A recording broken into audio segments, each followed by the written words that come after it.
Well, I'm glad you're back at it and back together again. We're on chapter 13 of Tom Rainier's book, Autopsy of a Deceased Church.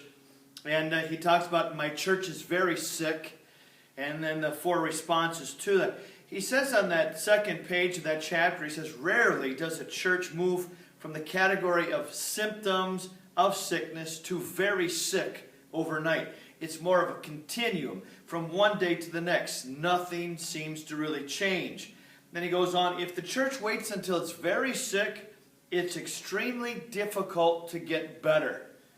And so what are some of the indicators that a church is very sick? And he lists them. He said, significant numerical decline over the past 10 to 20 years. Most of the time we measure worship attendance for this metric. And I've already shared with you over the last 20 years, we've dropped 60% of our worship attendance. Over the last 10 years, 30%. Our membership has dropped 80 to 83% over the last 20 years. That's a significant amount. Now, there's been a number of factors, I've already shared that with you, a number of factors that led up to that. Pastors leaving, new pastors coming, the leaving of the ELCA. There were a number of factors that happened there that caused those numerical numbers to be affected. He says, occasionally, times of intense conflict. For those of you who have been here for a while, you know some of those conflicts, and you've lived through some of those conflicts. And let me also say, though I was not here, I've lived through those conflicts too. And where you might say you've been hurt by a pastor, I can say I've been hurt by church. But somewhere in there, we have to understand that's past, it's happened, we can't change it. It's part of what's happened, but it was an effect of the lifestyle that we have right now here at Lutheran Church of the Master. It doesn't do us any good to point fingers or to blame, which, if we're still going to do, means we're probably not walking in forgiveness. He says the church is not known in the community. I know a lot of people who drive by this church, they have no idea who we are or what we do here. They see a big building, they see a sign up front, kind of a junky sign that says Lutheran Church of the Master, but they have no idea what happens here. He says new members are rare. Well, since I've been here, if you want to be a member here, you have to go through 8 weeks or 10 weeks of new member class with me. I used to have classes of 15, 20 people.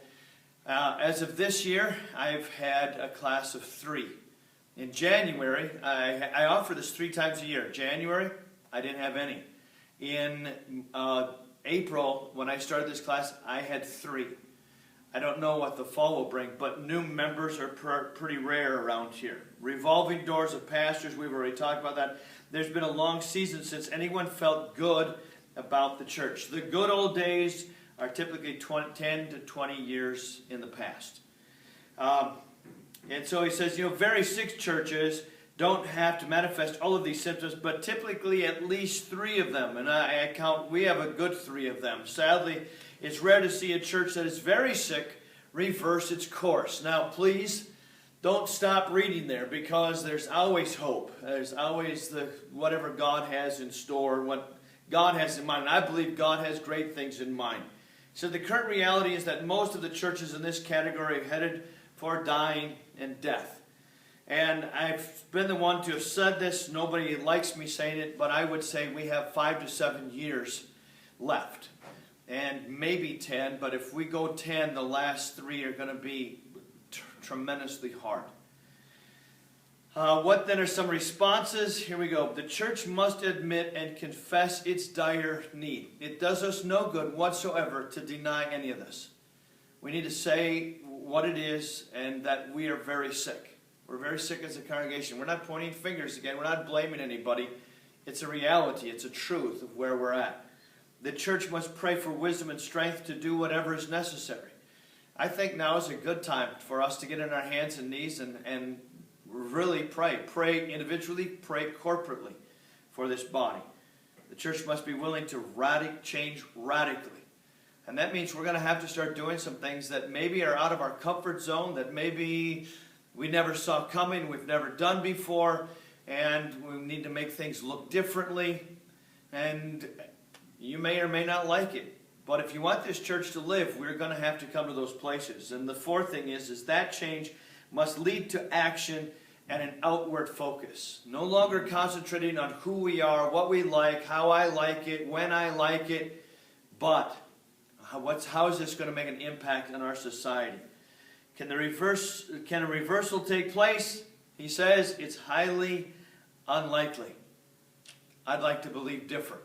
And I'm praying that you would like to see different too. Would you spend some time talking with your brothers and sisters in your small group?